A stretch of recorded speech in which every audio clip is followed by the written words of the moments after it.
Mari kita bangkit berdiri, mari kita angkat pujian I Sing Praise to the Lord.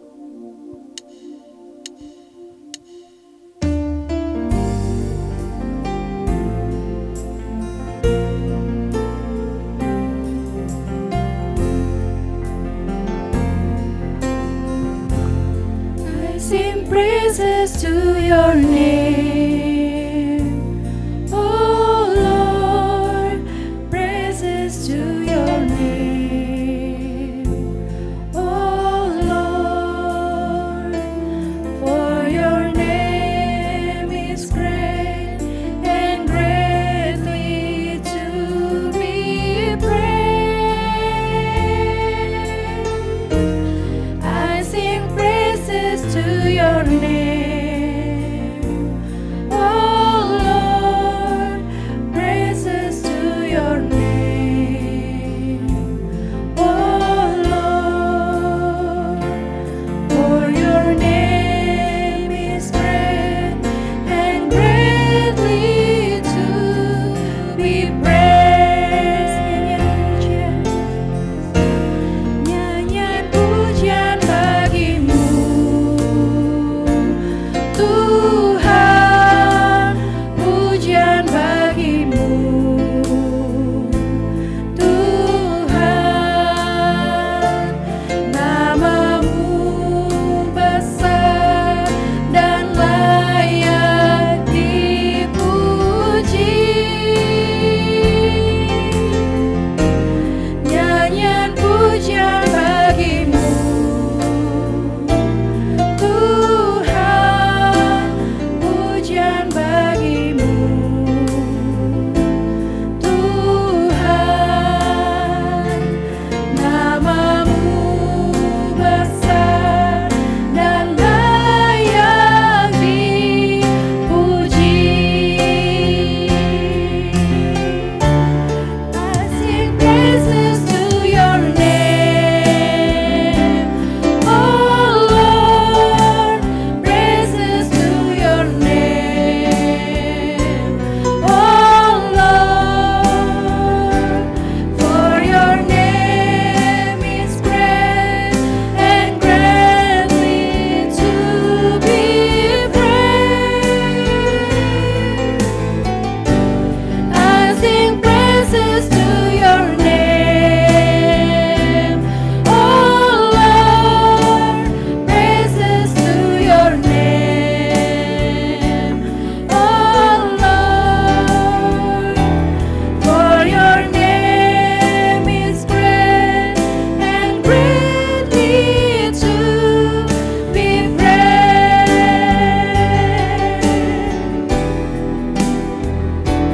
For your name is great and greatly to be praised.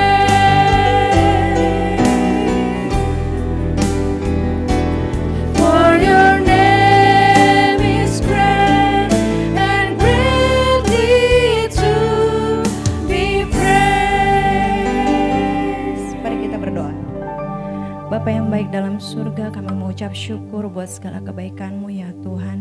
Terima kasih Tuhan karena Engkau memang Allah yang layak kami puja dan kami sembah. Bapa yang baik, pada saat ini sebentar kami akan memulai ibadah devotion kami.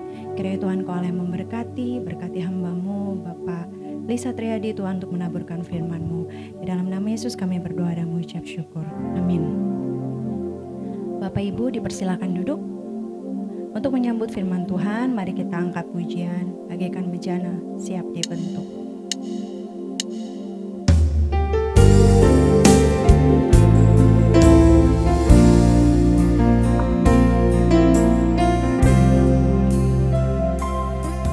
Bagaikan bejana siap dibentuk, demikian hidupku di tangan-Mu. Dengan urapan kuasa Roh-Mu, ku dibaharui selalu. Jadikan ku alat dalam rumah-Mu, inilah hidup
Mari kita satukan hati, kita berdoa. Benar Bapa, kami mau Tuhan diubahkan hidup kami supaya semakin serupa dengan Kristus. Kami bersyukur untuk kesempatan pada pagi hari ini Tuhan, kami boleh berkumpul dan kami boleh bersama-sama Tuhan mendengar lebih lagi suara Tuhan dan berkarya atas hidup kami. Kami memohon Roh-Mu yang kudus melawat setiap daripada kami dan bekerja Tuhan. Kami boleh Tuhan mempunyai hati yang lembut untuk mendengar kebenaran firman Tuhan.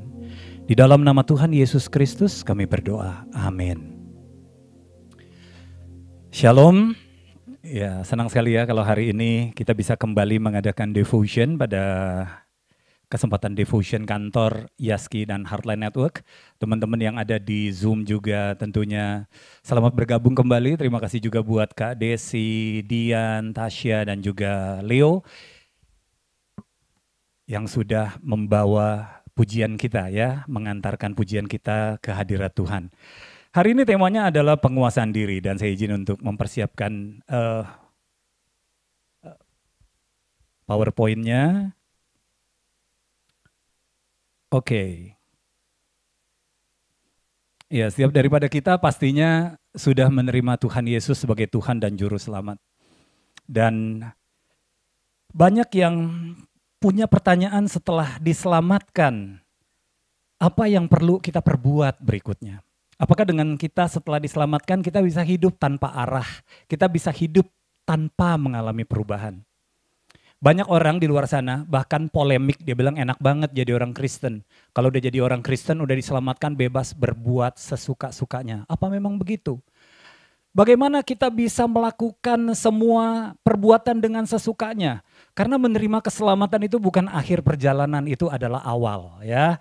Itu adalah awal kehidupan baru. Kenapa? Manusia lama kita sudah mati. Dan kini kita hidup sebagai manusia baru. Hidup kita karena melekat dengan Kristus dan dipimpin pertumbuhannya oleh Roh Kudus. Keselamatan yang kita terima bukan izin buat kita bebas berbuat dosa, bukan. Tapi undangan untuk menerima hidup baru yang berbuah bagi Tuhan. Hari ini saya sengaja cari-cari di dapur dan saya bawa kacang hijau. Saya lihat kacang hijau ini dan saya pinjam. Hari ini bukannya kita mau masak kacang hijau, setelah ini bukan. Tetapi kacang hijau ini sebelum dipindah oleh tuannya ke lokasi yang dibawa oleh tuannya dan bertemu dengan tanah yang subur. Kacang hijau ini selama belum bersedia memecahkan kulit dan juga kacang yang keras ini. Kacang hijau ini tidak akan pernah punya kehidupan baru yang bertumbuh sebagai pohon yang semakin besar. Demikian juga kita. Selama hidup kita masih dibungkus oleh ego lama, Roh Kudus tidak bisa menumbuhkan kehidupan baru di dalam hidup kita. Di Yohanes 15 ayat 5, Tuhan Yesus berkata, "Akulah pokok anggur dan kamulah ranting-rantingnya. Barang siapa tinggal di dalam aku di dalam dia, maka dia berbuah banyak. Di luar aku," kata Tuhan Yesus, "di luar Yesus, kamu tidak dapat berbuat apa-apa." Saat ini kita sudah menerima Roh Kudus yang diberikan ketika kita menerima keselamatan, ketika kita percaya kepada Tuhan Yesus sebagai Tuhan dan Juru Selamat. Oleh Roh Kuduslah yang memberikan pertumbuhan kepada kita, manusia baru bersama Kristus. Dengan kita hidup melekat kepada Kristus, kita pasti mempunyai buah roh. Namun Bapak Ibu, teman-teman, di dalam kehidupan kita sehari-hari ada dua kekuatan di dunia ini yang saling bertentangan, yaitu keinginan daging dan keinginan roh. Paulus menulis di Galatia 5 ayat 19 sampai 21 dikatakan perbuatan daging adalah percabulan, kecemaran, hawa nafsu, penyembahan berhala, sihir, perseteruan, perselisihan, iri hati, amarah, kepentingan diri sendiri, percideraan, roh pemecah, kedengkian, kemabukan, pesta pora dan sebagainya. Banyak ya, udah banyak dikasih lagi dan sebagainya. Semua keinginan daging berlawanan dengan keinginan roh. Ini disebutkan di Galatia 5 ayat 17. Dia pasti bertentangan dengan keinginan roh. Kalau kita semua kasih kesempatan kepada daging untuk hidup di dalam diri kita, maka buah roh pasti tidak akan muncul. Ayat 22 sampai 23-nya, Paulus menyebutkan 9 buah roh. Buah roh adalah kasih, sukacita, damai sejahtera, kesabaran, kemurahan, kebaikan, kesetiaan, kelemah lembutan, dan penguasaan diri. Kita senang sekali berada di lingkungan Yaski, di Heartline Network, di mana selain KPI yang mengandalkan kita atau mengarahkan kita supaya kita bekerja dengan baik, tapi KPI kita juga mempunyai buah roh. Di satu kesempatan Pak Jimri mengarahkan kepada saya, ayo SM, bagi dong, arahkan dong teman-teman supaya juga punya pengertian yang sama tentang buah roh. Setiap Senin, setiap kita doa Senin selalu kita kupas tuh, mulai dari kasih, sukacita, damai sejahtera, dan lain-lain. Kita bersyukur bahwa buah roh ini perlu diterapkan kepada kita kehidupan orang percaya. Paulus menulis buah roh itu bentuk tunggal, bukan buah-buah roh. Paulus menulis adalah karpos, itu adalah bentuk tunggal, bukan karpoi, bentuk jamak. Artinya adalah kita menerima buah itu satu kesatuan. Kita tidak bisa pilih-pilih, aku mau kasih sama sukacitanya dulu penguasaan dirinya nanti. Enggak bisa, karena ini adalah tunggal. Buah roh yang dikerjakan dari kehidupan kita bersama dengan Roh Kudus. Buah roh bukan hasil usaha keras manusia, tapi hasil karya Roh Kudus bekerja membentuk karakter Kristus. Sehingga karakter Kristus nyata di dalam hidup kita. Bapak Ibu, teman-teman, perbuatan kadang-kadang bisa dibuat-buat. Karakter itu yang menunjukkan siapa kita sebenarnya. Bisa saja orang di luar sana sabar di depan umum. Bahkan kalau Shopee datang ke rumah, kesebut namanya. Kita bisa langsung senyum, kiriman siapa? Tetapi bagaimana di rumah? Apakah kita mudah menguasai diri? Apa kita di rumah kunci begitu aja lupa taruh di mana tuh kunci? Apakah kita mampu? Orang bisa saja melakukan perbuatan-perbuatan di depan umum yang tampaknya rohani di kantor. Tapi dia kasar kepada keluarga. Karakter itu bukan topeng Bapak Ibu. Karakter itu adalah hasil proses dari Roh Kudus dan kehendak kemauan kita melakukan perbuatan baik. Karakter bisa juga dibentuk dari perbuatan yang terus-menerus diulang. Dan perbuatan itu kita perlu hati-hati karena perbuatan itu ditentukan dari pikiran. Pikiran baik itu menghasilkan perbuatan baik. Dan pikiran jelek itu menghasilkan perbuatan jelek. Kemudian ketika pikiran baik itu menghasilkan perbuatan baik itu kita lakukan terus-menerus, itu menjadikan kebiasaan buat kita. Kebiasaan itu akan menjadi karakter. Setuju ya Bapak Ibu ya? Jadi kalau kita pikirkan hal yang baik, kita akan melakukan perbuatan baik. Kalau kita melakukan perbuatan baik, kita akan punya kebiasaan yang baik. Tapi kalau kita punya kebiasaan yang baik, kita lakukan terus-menerus, kita akan punya karakter yang baik. Bagaimana kalau hal itu yang berbeda, kita pikirkannya pikiran yang jelek? Beberapa waktu yang lalu, saya berkesempatan naik kereta, ada satu orang bapak yang lagi mau istirahat, kemudian terganggu dengan anak kecil yang lari sana, lari sini, lari sana, lari sini. Kemudian anak kecil itu melongok ya, ke jendela dia melihat ada kerbau lagi di sawah, kemudian dia sorak-sorak, ada kerbau, ada kerbau, ada kerbau. Kemudian si bapak berpikir, anak ini nakal. Ibunya yang ada di sebelahnya tidak mau memberitahukan, tidak mau mengajarkan. Dia berpikir perlu diajarin, dia berdiri. Ibu, tolong ibu, anaknya diajarin supaya lebih tertib. Ini gerbong bukan cuman ibu dan anak itu saja, tapi banyak orang lain tempat umum. Si ibu berkata, maaf bapak, anak ini seminggu yang lalu kehilangan bapak dan ibunya secara bersama-sama. Ternyata ibu ini bukan orang tuanya ya. Dan selama 1 minggu ini anak ini tidak pernah tersenyum, anak ini tidak pernah bergembira. Baru hari ini saya melihat dia bergembira karena kami mau bawa dia ke kampung untuk menemui kakek dan neneknya. Baru hari ini saya melihat dia tertawa pertama kali begitu ceria ketika melihat ada ternak di sawah sedang merumput. Kemudian bapak itu langsung berubah pikirannya.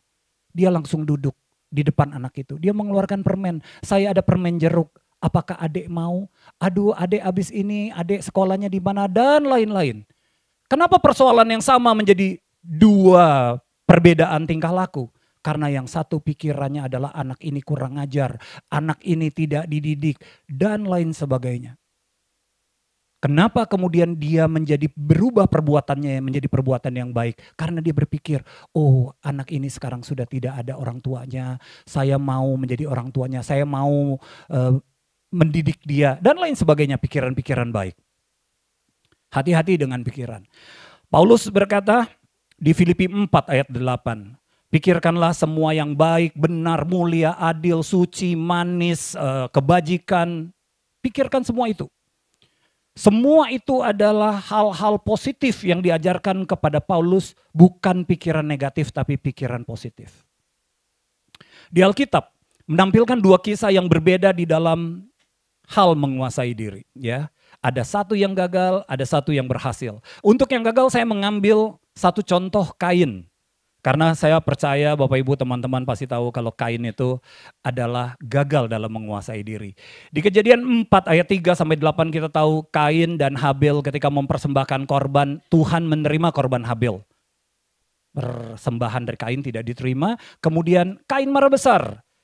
Kemudian Tuhan ada datang, berkata mengapa hatimu panas, mengapa mukamu muram, dan selanjutnya dikatakan engkau harus menguasainya.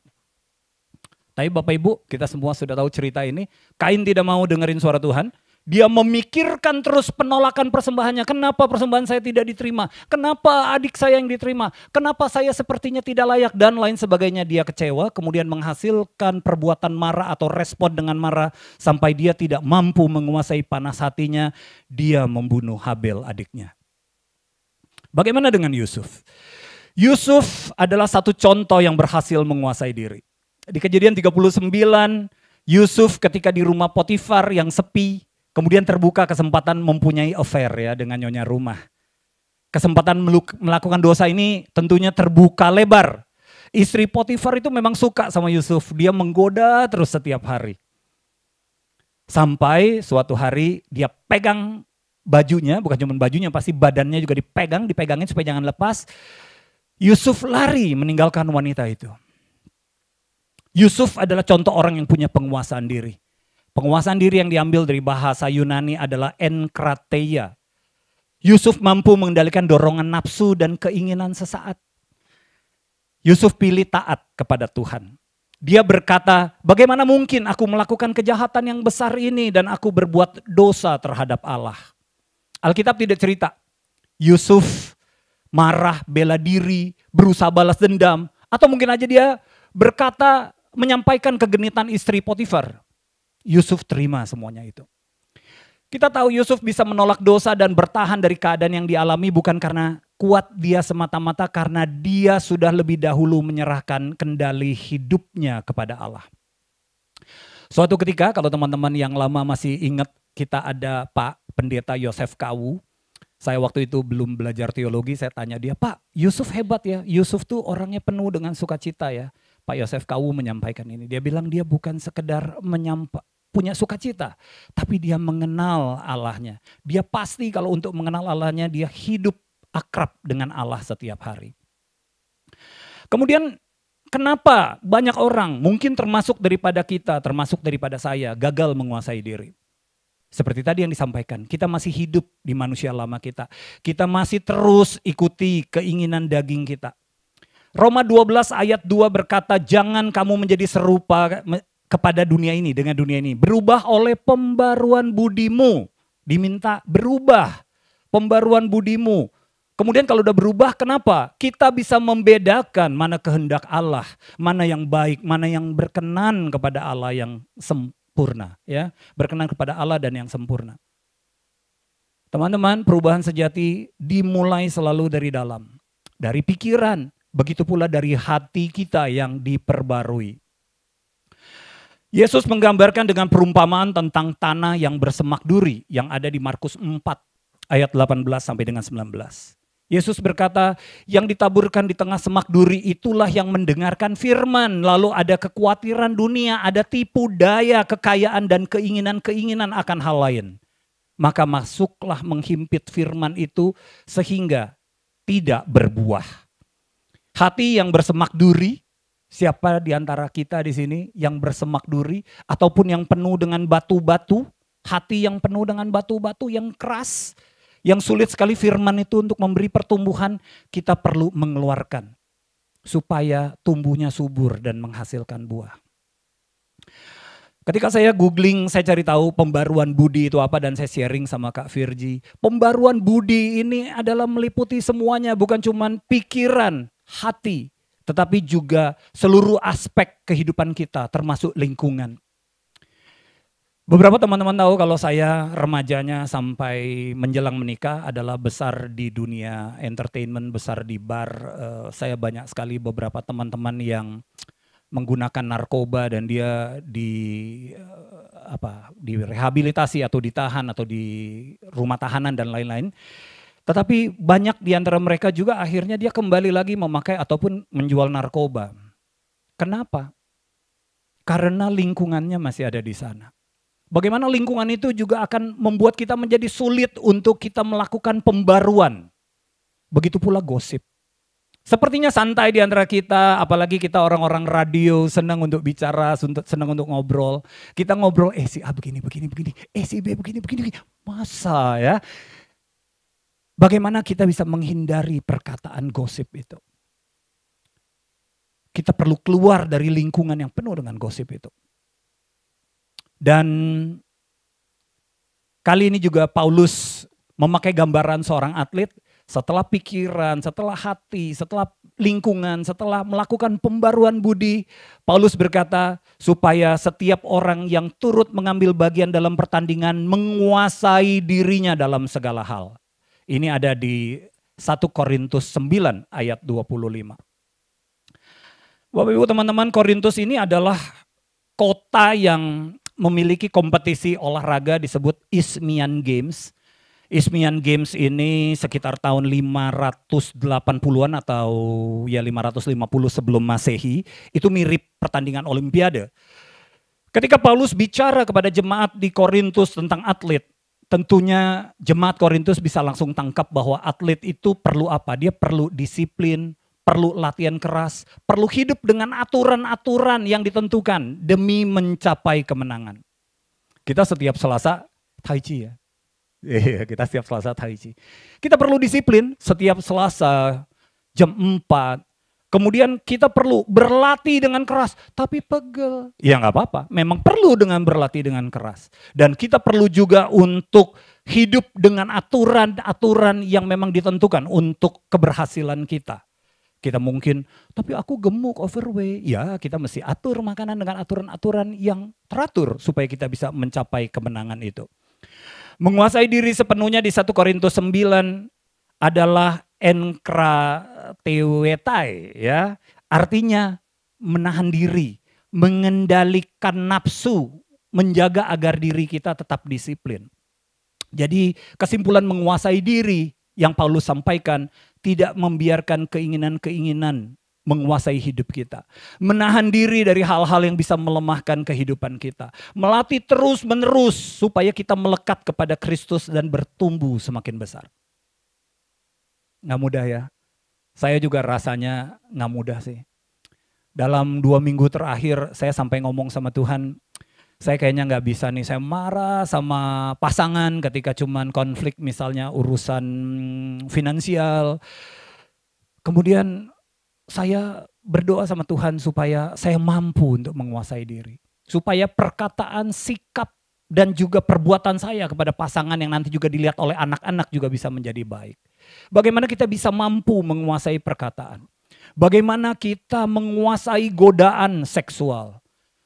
Saya sekarang nggak berani install Instagram, TikTok, ataupun Facebook di handphone. Karena algoritma itu kadang-kadang membawa kita, semakin kita spend waktu kita di media sosial, algoritma itu semakin tajam, kuncup. Dia semakin tahu kita senengnya apa. Sekali waktu saya lagi lihat-lihat ada wanita cantik, saya terpaku. Terus lama-lama semuanya wanita cantik semua. Ketika saya lagi lihat Taiwan, traveling, semuanya Taiwan semua gitu. Hati-hati dengan sesuatu pintu yang membuat kita bisa masuk kepada nafsu itu dan kita sulit untuk menguasainya. Menguasai perkataan, menguasai penggunaan uang. Saya pernah konsultasi dengan Pak Yusak, saya pernah konsultasi dengan Pak Yoke dan beliau menyatakan cukupkanlah dirimu dalam segala hal. Banyak orang di luar sana dia punya uang sih, tapi dia nggak butuh. Dia beli. Ketika ditanya kenapa? Gua seneng aja, dia beli layang-layang ditaruh. Emang lu masih main layang-layang? Gua seneng aja, bagus katanya. Dia beli dan lain sebagainya. Banyak orang yang tidak mampu menguasai, mencukupkan diri dalam penggunaan uang, banyak terjerat pinjol. ataupun juga ikut-ikut judol dan nanti akhirnya benjol. Ya. Kita mesti perlu bijak, kita perlu tahu gitu. Belajar berkata tidak pada keinginan yang tidak membangun. Dimanapun kita berada, kita perlu untuk bisa menguasai diri supaya kita mengarahkan pikiran, perkataan, tindakan selaras dengan Kristus. Roh juga perlu dibangun supaya kuat. Kita perlu disiplin membaca firman. Kita perlu bersekutu membangun hubungan dengan Tuhan. Hari ini ketika kita bersekutu dengan Tuhan, apakah kita melakukannya hanya sekedar ritual saja, rutinitas saja, ataukah memang dari hati kita membangun hubungan dengan Tuhan? Tidak sekedar baca firman, kita tahu firman, dia hebat, dia STH, dia MTH, dia doktor teologi. Buat apa tahu? Tapi tidak melakukan, tidak ada ketaatan, tidak ada kemauan, tidak ada kehendak untuk berubah. Tidak ada kemauan untuk berelasi kepada Tuhan dan mengizinkan Roh Kudus menjadi mentor kita. Kita percaya bahwa Tuhan, Roh Kudus selalu memimpin kita, mengajar kita, memampukan untuk berbuah lebat. Latihan yang kita lakukan sendiri, khususnya di dalam hal rohani, ketika kita lakukan tanpa Roh Kudus, itu rutinitas. Tetapi latihan bersama Roh Kudus itulah yang akan melahirkan karakter Kristus. Bapak Ibu, saya percaya sekali di Galatia 5, kasih, sukacita, damai, sejahtera, ya apalagi kesabaran, kemurahan, ya. Enggak kebetulan Paulus menulis kasih, sukacita, damai, sejahtera itu ditaruh di depan. Saya percaya Roh Kudus yang memimpin dan memberikan hikmat kepada Paulus untuk menuliskan kasih, sukacita, dan damai sejahtera itu di awal. Kenapa?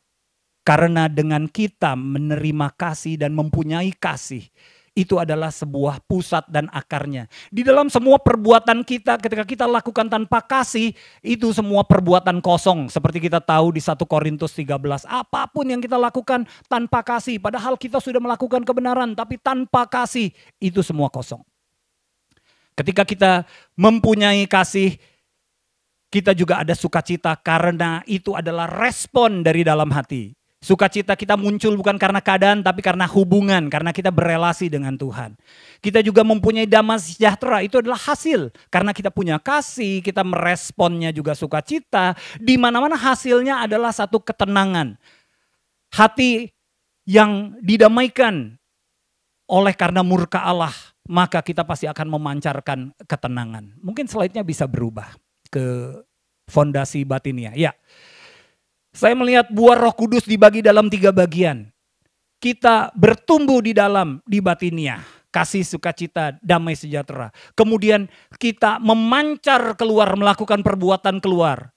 Melakukan kesabaran, kita tetap sabar keluar. Pasti ada orangnya di luar. Walaupun orang ini sulit, selalu bikin kita kesel, selalu bikin kita gak sabar. Tapi kita bisa sabar karena ada orangnya di luar. Kemudian juga ada orangnya di luar, murah hati. Kita memberikan kemurahan, kita memberikan perbuatan-perbuatan kita kepada dia walaupun dia tidak layak. Tetap kita mau berikan. Walaupun dia mungkin musuh kita berani berikan dia. Itu adalah kemurahan. Kebaikan, kita tetap melakukan kebaikan. Dengan standarnya adalah standar kebenaran. Sekalipun semua lingkungan kita adalah lingkungan yang koruptor, kita berani untuk melakukan kebaikan dengan berbuat dengan benar. Kita berbuat baik, standarnya adalah standar kebenaran. Selain di batin, selain keluar, ini bicara juga ke dalam. 3 bagian buah roh bicara ke dalam. Kesetiaan, bagaimana hidup kita? Apakah hidup kita hidup yang setia? Setia di dalam pekerjaan kita, setia kepada pasangan kita, setia kepada apa yang Tuhan sudah berikan kepada kita. Kelemah lembutan, minggu lalu Pak Yusak juga sudah menyampaikan bahwa kelemah lembutan itu bukan perempuan yang kata Pak Yusak seperti itu ya, tetapi dia punya kekuatan di dalam. Tapi dia mampu mengekang, mengendalikan kekuatannya itu, dan yang keluar adalah satu kelemah lembutan. Kekuatan yang mampu dikendalikan. Masih bicara ke dalam diri sendiri. Penguasaan diri. Bagaimana kita mampu menundukkan hawa nafsu dan ego kita. Kita percaya bahwa buah roh, 1 buah, mempunyai 9 bagian yang diberikan dari Tuhan supaya kita semakin serupa dengan Kristus. Ketika kasih, sukacita, damai sejahtera dari Tuhan memenuhi hati kita, maka kesabaran, kemurahan, kebaikan, kesetiaan, kelemah lembutan, dan penguasaan diri mengalir secara alami. Bukan karena paksaan, tapi karena ada Roh Kudus yang bekerja di dalam hidup kita. Bapak Ibu teman-teman, setelah kita semua sudah menerima anugerah itu, tetaplah melekat kepada Kristus.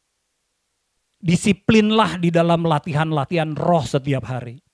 Dan biarlah kita berbuah, menghasilkan buah, tumbuh lebat di dalam hidup kita. Amin. Mari kita tundukkan hati kita berdoa. Bapa di dalam kerajaan surga, terima kasih kalau hari ini kami boleh sharing tentang penguasaan diri Tuhan. Ketika hidup kami banyak menemukan hal-hal yang tidak ideal, tetapi kami mau Tuhan, Roh Kudus-Mu bekerja. Kami mau Tuhan menundukkan diri kami di dalam kebenaran firman Tuhan. Dan kita hidup semua di dalam hidup yang benar menghasilkan buah yang lebat demi kemuliaan nama Tuhan. Terima kasih di dalam nama Tuhan Yesus Kristus kami berdoa. Amin.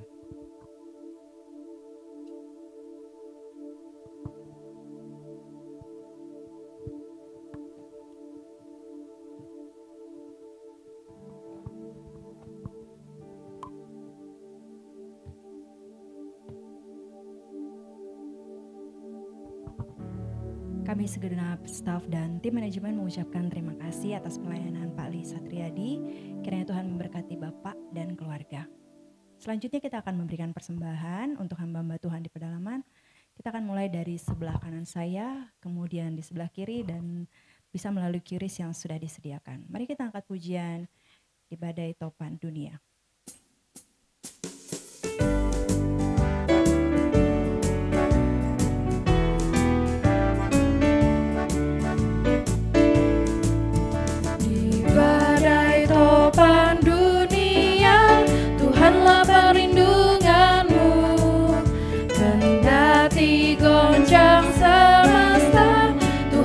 Perlindunganmu, ya Yesus gunung batu di dunia, di dunia, di dunia, ya Yesus gunung batu di dunia, tempat berlindung yang teguh,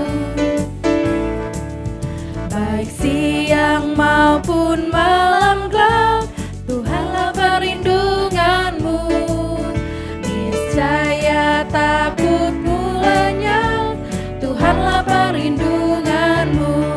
Ya Yesus gunung batu di dunia, di dunia, di dunia, ya Yesus gunung batu di dunia, tempat berlindung yang teguh, tempat berlindung yang teguh, tempat berlindung yang teguh.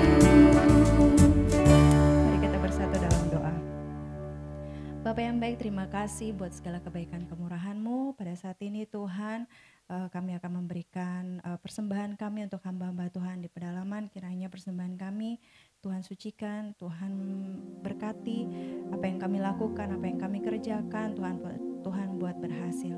Di dalam nama Yesus kami berdoa dan mengucap syukur. Amin.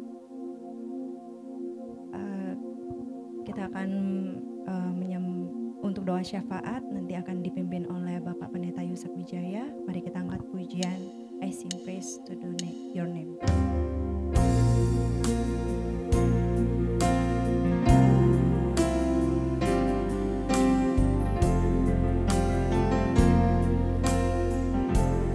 I sing praises to your name.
Mari kita berdoa. Maha besar Tuhan Allah Bapa di surga. Di penghujung ibadah kami ini Tuhan, kami kembali datang ke hadirat Tuhan yang kudus. Kami bersyukur Tuhan untuk hari yang indah, di mana Tuhan sudah layakkan kami untuk hadir di dalam tempat ini, di mana Tuhan juga hadir dan menyatakan kemuliaan Tuhan. Terima kasih ya Bapa untuk kebenaran firman Tuhan yang telah disampaikan oleh anak-Mu yang Kau kasihi, hamba-Mu yang setia, Pak Lis Triadi.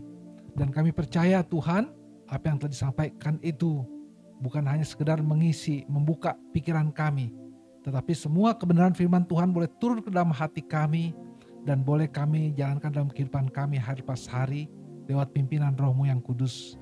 Dan Tuhan juga mengingat untuk Pak Kiting agar Tuhan terus pakai dia dimanapun di dalam segala kesempatan, supaya dia boleh semakin hari bertambah hikmat Tuhan dan semakin dipakai untuk menjadi berkat. Terima kasih ya Bapak. Tuhan juga mengingat semua keluarganya.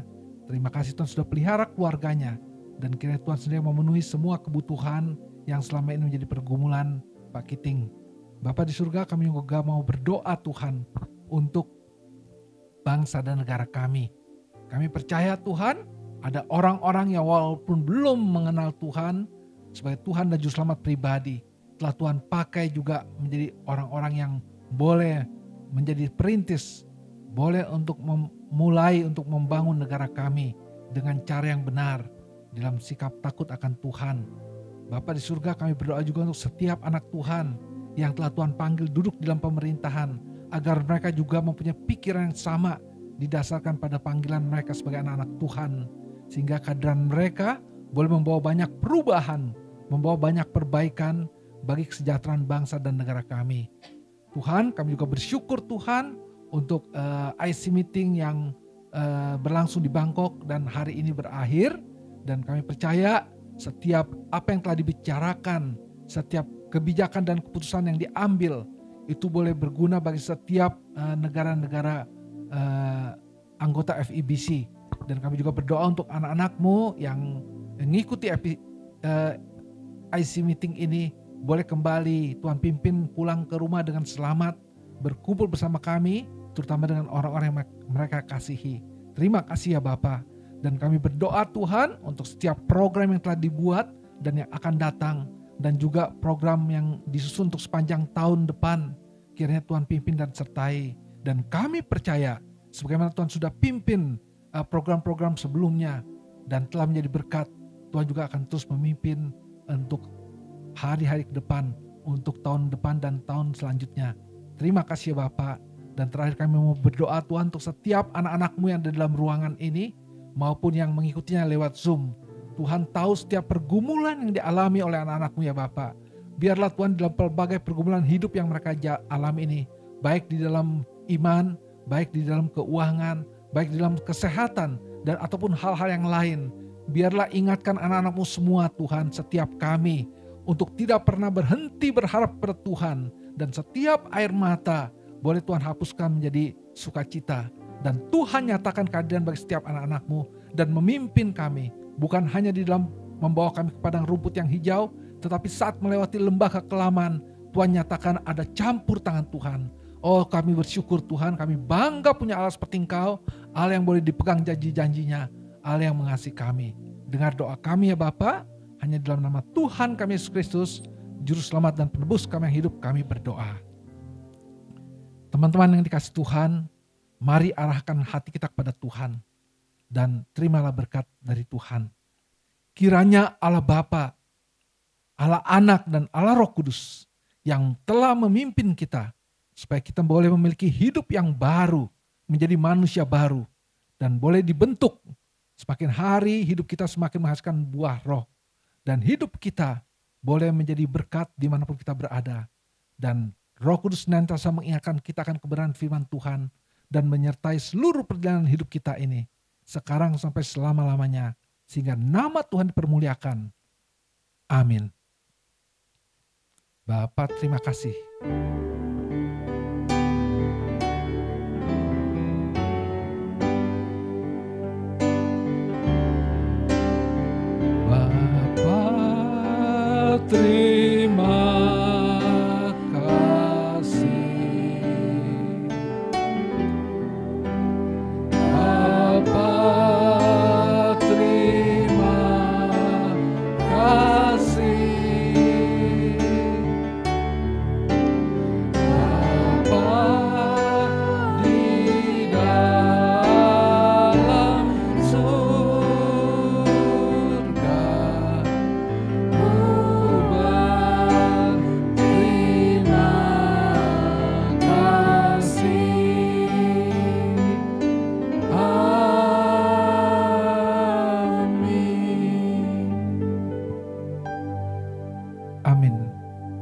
saat teduh dan ibadah selesai.